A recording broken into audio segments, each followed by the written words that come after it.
These are the organisms which are having single cell. Example के लिए आपके पास yeast हो गया और अमीबा,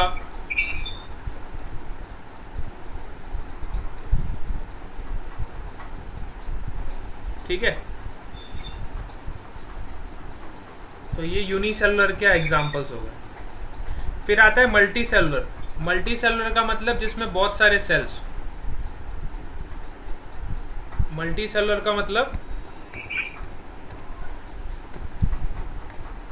बहुत सारे सेल होते हैं। बहुत सारे सेल्स होते हैं। तो बहुत सारे सेल्स किस में होते हैं? हमारे अंदर होते हैं ना, ह्यूमन बींग्स में हाँ होते हैं। तो इसमें आप एग्जांपल लिख सकते हो, human beings, cat, dog, fish, सारे एनिमल्स लिख सकते हो, है ना। ह्यूमन लिख सकते हो, एनिमल लिख सकते हो, ठीक है। These all are multi cellular, ठीक है। Cat, dog, fish, elephant, human beings, mango tree, sunflower plant, plants भी सारे मल्टी सेलुलर होते हैं, ठीक है। तो these are the difference between unicellular organism and multi cellular organism. चलो अब सेल की शेप्स की बात कर लेते हैं। तो सेल की शेप्स कैसी कैसी होती है, देखो। Irregular as amoeba. अमीबा की शेप कैसी होती है? इर्रेगुलर होती है। इस तरह की कोई भी शेप होती है अमीबा की, है ना, irregular. This shape is known as irregular.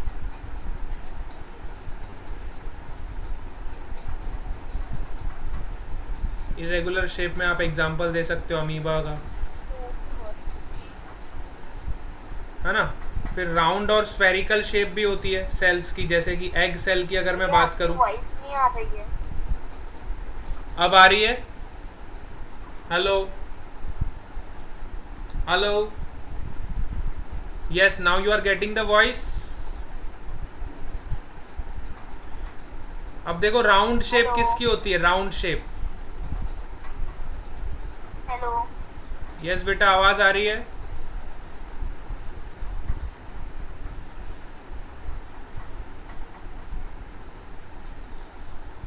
चलो ठीक है। तो हम देखो सेल के शेप्स की बात कर रहे थे, है ना। तो सेल की कैसी कैसी शेप हो सकती है? इरेगुलर शेप हो सकती है, जैसे आपने अमीबा की देखी। फिर राउंड शेप हो सकती है। राउंड शेप किसकी होती है? एग सेल्स की राउंड शेप होती है ना। जो एग वाले सेल्स होते हैं हमारी बॉडी में, उनकी शेप कैसी होती है? राउंड होती है, ठीक है। फिर स्पिंडल शेप की भी हो सकती है। स्पिंडल का मतलब pointed at both the ends. जैसे हमारे मसल सेल्स होते हैं, तो मसल सेल्स इस तरह के होते हैं। मसल सेल्स इस तरह के होते हैं which are pointed at both the ends, ठीक है। So these are your muscle sales.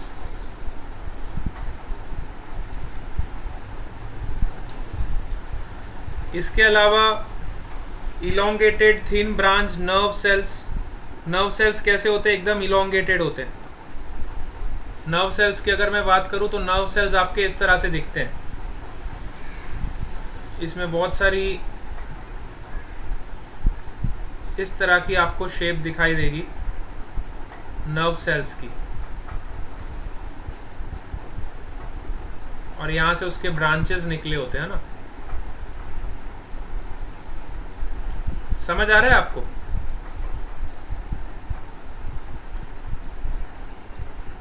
So different different types के सेल्स हमें देखने को मिलते हैं with different different shapes.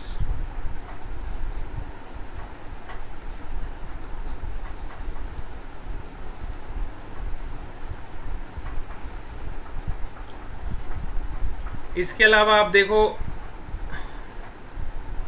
Disc shape cells भी होते हैं। जैसे रेड ब्लड सेल हमारे कैसे होते हैं?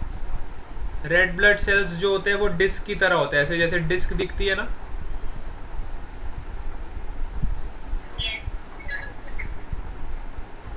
थोड़ी सी डिस्क शेप में होते हैं, मतलब डिस्क प्रॉपरली बना देता हूँ, इस तरह की डिस्क शेप में हमको दिखाई देते हैं। ये आपके रेड ब्लड सेल्स।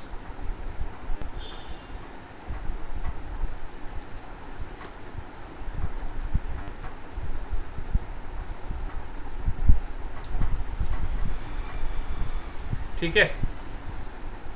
सो कहने का मतलब है हमें different different varieties of shapes cells के अवेलेबल है, और उसमें से हमें कुछ शेप्स याद होने चाहिए। चलो अब हम आगे चलते हैं, सेल के साइज़ के बारे में बात करते हैं। तो सेल की साइज़ कितनी होती है? Cell sizes very a lot. Cell एक माइक्रोन जितना बड़ा भी हो सकता है और सेंटीमीटर जितना बड़ा भी हो सकता है। ठीक है। माइक्रोन का मतलब होता है 10 की पावर -6। 1 माइक्रोन इक्वल टू 10 की पावर -6।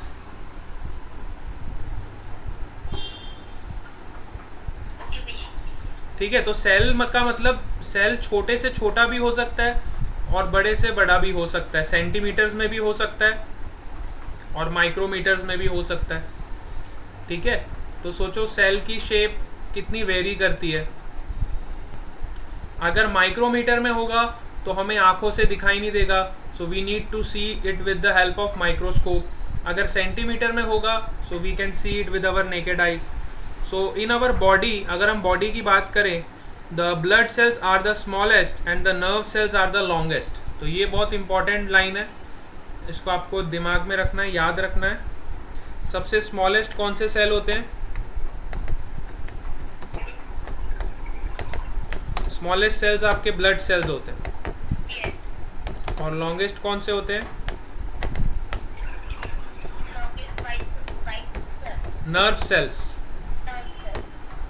लॉन्गेस्ट आपके होते हैं नर्व सेल्स, स्मॉलेस्ट आपके ब्लड सेल्स। ठीक है। और प्लांट्स में, in some plant, some algae have very large cell. तो प्लांट्स में होते हैं ज़्यादा बड़े सेल जो हमें आंखों से हम देख सकते हैं, which is about 10 centimetre in length. आप डायग्राम में देख सकते हो। द लार्जेस्ट सेल, सबसे लार्जेस्ट सेल ऑस्ट्रिच का एग है। ऑस्ट्रिच का जो अंडा होता है ना, अब वर्ल्ड की अगर बात करें तो ऑस्ट्रिच का जो एग होता है, the ostrich egg has a measuring diameter of 170 mm। 170 mm जितना बड़ा होता है। ठीक है। 170 mm टू 130 mm। अब सोचो 170 mm का मतलब हो गया, डोंट प्रेस द कीज। किसको फोन लगा रहे हो? हाँ, तो कीज को प्रेस नहीं करो बेटा। तो 170 mm आप देखो कितना बड़ा हो गया। ऑस्ट्रिच का जो एग होता है इतना बड़ा होता है। और स्मॉलेस्ट आपका जो सेल होता है that is your mycoplasma. Largest में अगर मैं बात करूँ तो ऑस्ट्रिच एग हो गया। ये तो ह्यूमन बॉडी की मैं बात कर रहा था। हमें ह्यूमन बॉडी का भी लार्जेस्ट और स्मॉलेस्ट पता होना चाहिए, और हमें ओवरऑल भी लार्जेस्ट और स्मॉलेस्ट पता होना चाहिए। ओवरऑल अगर मैं बात करूँ तो ostrich egg is the largest and smallest कौन सा हो जाएगा? Mycoplasma.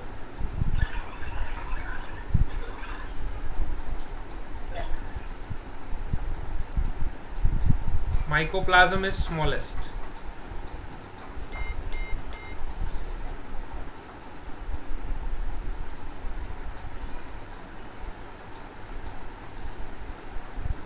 Hello. Yes, mycoplasm is smallest and ostrich egg is largest। Hello. ठीक है। अब हम सेल के स्ट्रक्चर को पढ़ेंगे। What is the cell structure? Structure of the cell। भैया फोन करते हैं। मेरे को आपकी आवाज आ रही है आर्यन, आपको मेरी आ रही है? Structure of the cell are you getting the voice?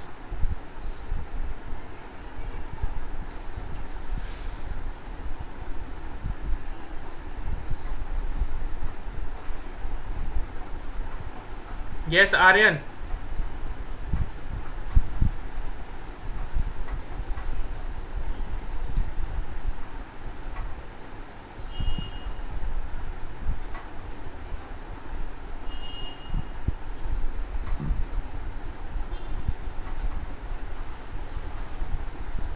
Yes. तो स्ट्रक्चर ऑफ द सेल देखो हम डिस्कस करने जा रहे हैं. सेल का स्ट्रक्चर कैसा होता है. तो सेल में क्या क्या होता है. All the plants and animal cell consist of 3 parts. चाहे वो एनिमल हो या प्लांट हो, उनमें 3 पार्ट्स जरूर होते हैं. पहला part cell membrane.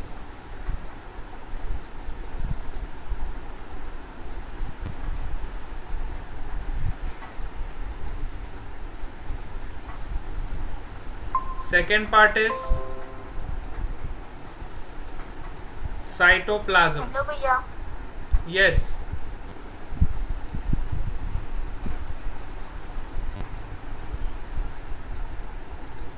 And third part is nucleus.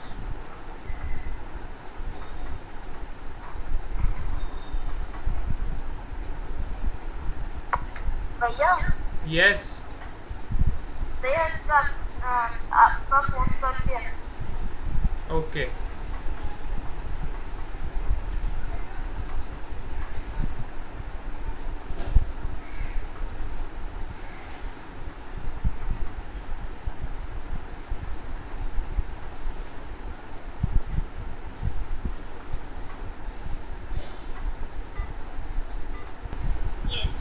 Structure of the cell, चाहे आप एनिमल का सेल पढ़ो चाहे प्लांट का सेल पढ़ो, उसमें 3 इंपॉर्टेंट पार्ट्स होते हैं. पहला सेल मेम्ब्रेन, दूसरा साइटोप्लाज्म एंड तीसरा न्यूक्लियस. ये तीनों पार्ट्स बोथ द सेल्स में कॉमन होते हैं.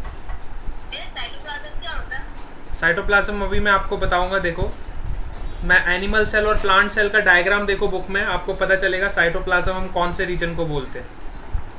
See the diagram. 2 सेल्स आपकी बुक में बने, animal cell and plant cell.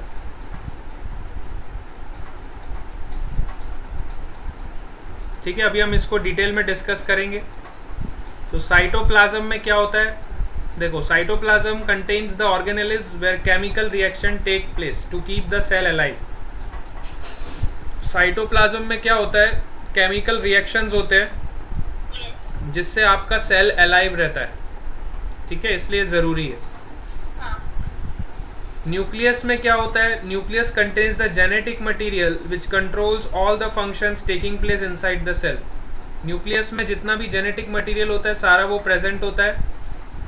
और जेनेटिक मटेरियल का क्या काम होता है, वो जनरेशन टू जनरेशन ट्रांसफर होता रहता है. ठीक है.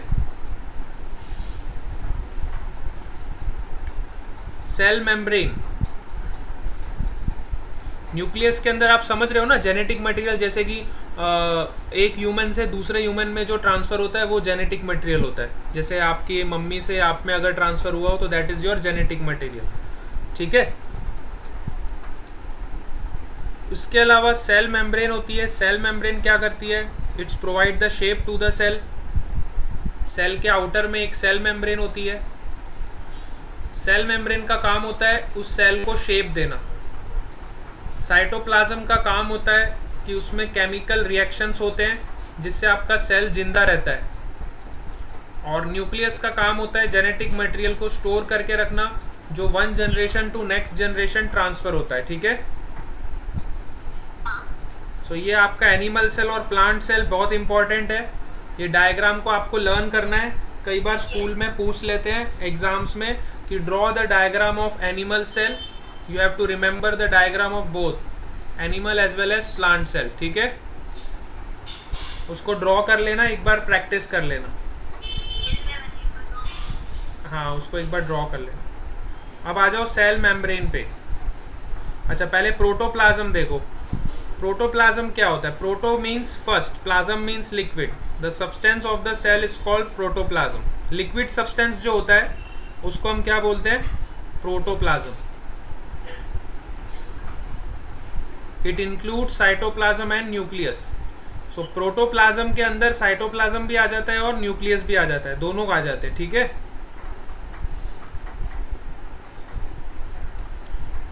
और साइटोप्लाज्म और न्यूक्लियस आपका जिस मेम्ब्रेन में एनक्लोज होता है उसको हम बोलते हैं प्लाज्मा मेम्ब्रेन, और you can say cell membrane, ठीक है। देखो सिंपल सिंपल चीजें आप याद रखो। पहला तो आपका सेल मेम्ब्रेन हो गया, वो क्या करता है, शेप देता है सेल को, ठीक है। एनिमल सेल में सेल मेम्ब्रेन है, और प्लांट सेल में देखोगे तो आपको सेल वॉल दिखाई देगा, ठीक है। प्लांट सेल में वैक्यूल्स बहुत लार्ज होते हैं, एनिमल सेल में वैक्यूल्स होते ही नहीं है। माइटोकॉन्ड्रिया दोनों में होता है, प्लांट सेल में भी होता है, एनिमल सेल में भी होता है। न्यूक्लियस भी दोनों में होता है, प्लांट सेल में भी होता है, एनिमल सेल में भी होता है। इसके अलावा आप देखो क्लोरोप्लास्ट प्रेजेंट होता है प्लांट सेल में, एनिमल सेल में आपको कहीं भी क्लोरोप्लास्ट नहीं दिखाई दे रहा है ना। तो इस तरह से आपको डायग्राम बना के उनको डिफ्रेंशिएट करना पड़ेगा। नेक्स्ट आ जाओ सेल मेम्ब्रेन पे। तो सेल मेम्ब्रेन क्या करता है, अभी अभी हमने पढ़ा, it is a thin outer covering of the cell.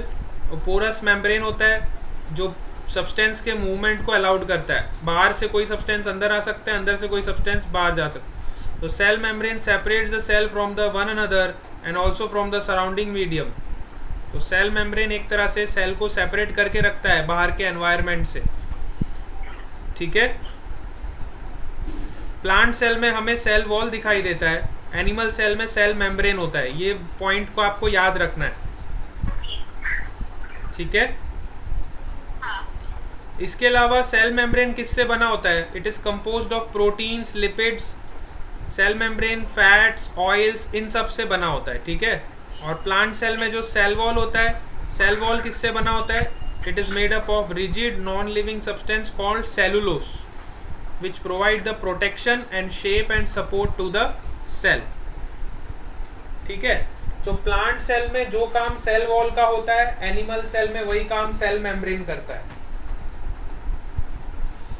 अब आ जाओ साइटोप्लाज्म पे। तो साइटोप्लाज्म क्या होता है, तो cytoplasm is a jelly like fluid which occupies the basic between the cell membrane and the nucleus।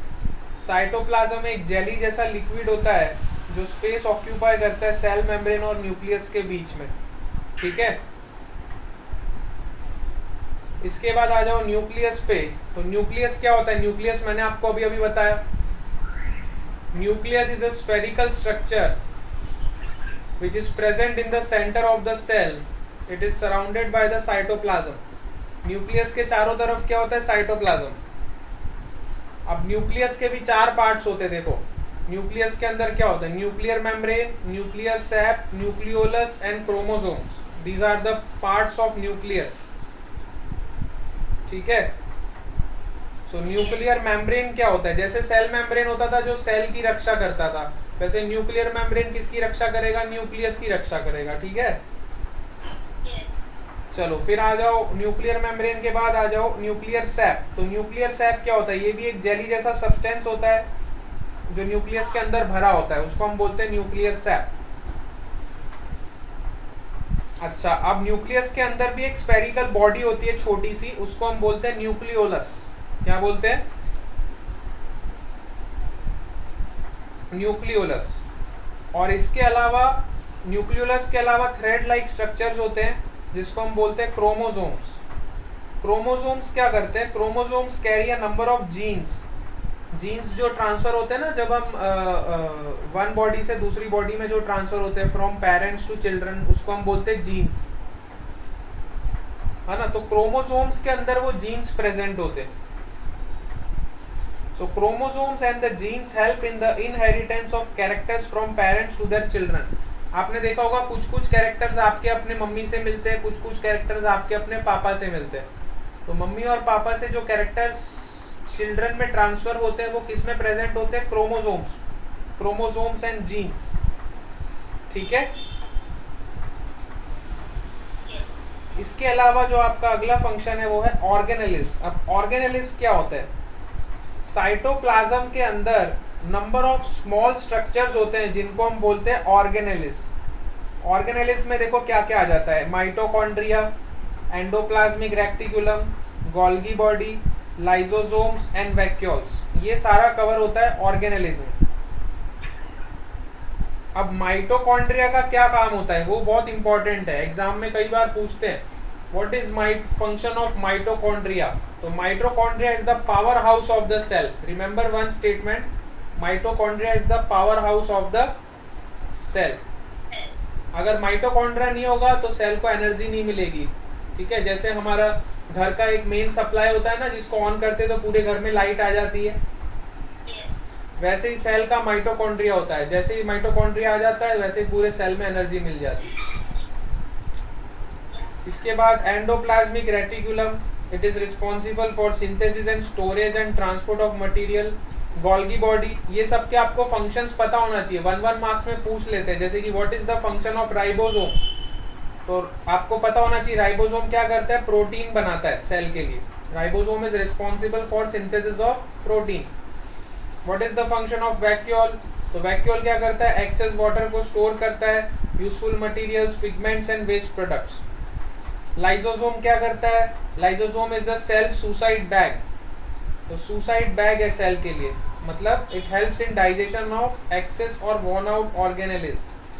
जो एक्सेस में जो हमारे पास सेल हो जाते हैं उसको अगर खत्म करना होता है तो वो काम लाइजोसोम करता है, ठीक है। एक्सेस सेल्स को खत्म करने का काम कौन करता है, लाइजोसोम। अच्छा, अब आ जाओ comparison of plant cell and animal cell, it is very important. आ जाओ नेक्स्ट पेज पे, page number 114। Comparison of plant cell and animal cell. तो देखो प्लांट सेल और एनिमल सेल में एक टेबल बना हुआ है, इस टेबल को आप खाली दिमाग में रखोगे तो आप इजीली उसको डिफरेंशिएट कर सकते हो, ठीक है। तो देखो प्लांट सेल में सेल वॉल होता है, एनिमल सेल में नहीं होता। प्लांट सेल में सेल मेम्ब्रेन होता है, एनिमल सेल में भी होता है। साइटोप्लाज्म दोनों में होता है, न्यूक्लियस भी दोनों में होता है, माइटोकॉन्ड्रिया भी दोनों में होता है। क्लोरोप्लास्ट एनिमल सेल में नहीं होता, गोल्गी बॉडी दोनों में होता है, एंडोप्लाज्मिक रेटिकुलम दोनों में होता है, राइबोसोम्स दोनों में होता है। वैक्यूल, एनिमल में वैक्यूल होता है, नहीं तो बहुत स्मॉल साइज का वैक्यूल होता है, लेकिन प्लांट सेल में बहुत लार्ज वैक्यूल होता है। अभी अभी हमने डायग्राम में देखा था, प्लांट सेल में जो वैक्यूल होता है बहुत ही लार्ज होता है, एनिमल सेल में बहुत छोटा सा वैक्यूल होता है, नहीं तो नहीं भी होता है ना। अब आ जाओ, आपका लास्ट टॉपिक है प्रोकार्योटिक एंड यूकार्योटिक सेल, है ना। तो प्रोकार्योटिक का मतलब होता है, इसमें खाली आपको डेफिनेशन आनी चाहिए, देखो दोनों की। प्रोकार्योटिक का मतलब पता होना चाहिए और यूकार्योटिक का मतलब पता होना चाहिए, दैट्स इट, आपको इतना ही पता करना। तो प्रोकार्योटिक का मतलब क्या होता है, देखो the cells which lack a nuclear membrane is called prokaryotic. ऐसे सेल्स जिनमें न्यूक्लियर मेम्ब्रेन नहीं होती। न्यूक्लियर मेम्ब्रेन कौन होती है, जो न्यूक्लियर को प्रोटेक्ट करती है, जो न्यूक्लियस को प्रोटेक्ट करती है ना। न्यूक्लियर मेम्ब्रेन न्यूक्लियस को प्रोटेक्ट करती है, सेल मेम्ब्रेन क्या होती है, जो सेल को प्रोटेक्ट करती है। समझ आया। सो ऐसे सेल्स जिसमें न्यूक्लियर मेम्ब्रेन नहीं होती है, ऐसे सेल्स को हम प्रोकार्योटिक सेल्स बोलते हैं, और ऐसे ऑर्गेनिजम्स को हम प्रोकार्योट्स बोलते हैं, ठीक है। और जिस ऑर्गेनिज्म में वेल ऑर्गेनाइज्ड न्यूक्लियर मेम्ब्रेन होती है, ऐसे ऑर्गेनिज्म को यूकार्योट्स बोलते हैं। क्या बोलते हैं, जिसमें न्यूक्लियर मेम्ब्रेन होती है वो यूकार्योट्स होते हैं, जिसमें न्यूक्लियर मेम्ब्रेन नहीं होती है वो प्रोकार्योट्स होते हैं। समझ आया। बस इतना ही आपको जानना है, ये आपका चैप्टर यहाँ पे फिनिश हो गया। अभी कल हम फोर्स एंड प्रेशर वाला चैप्टर स्टार्ट करेंगे, वो तो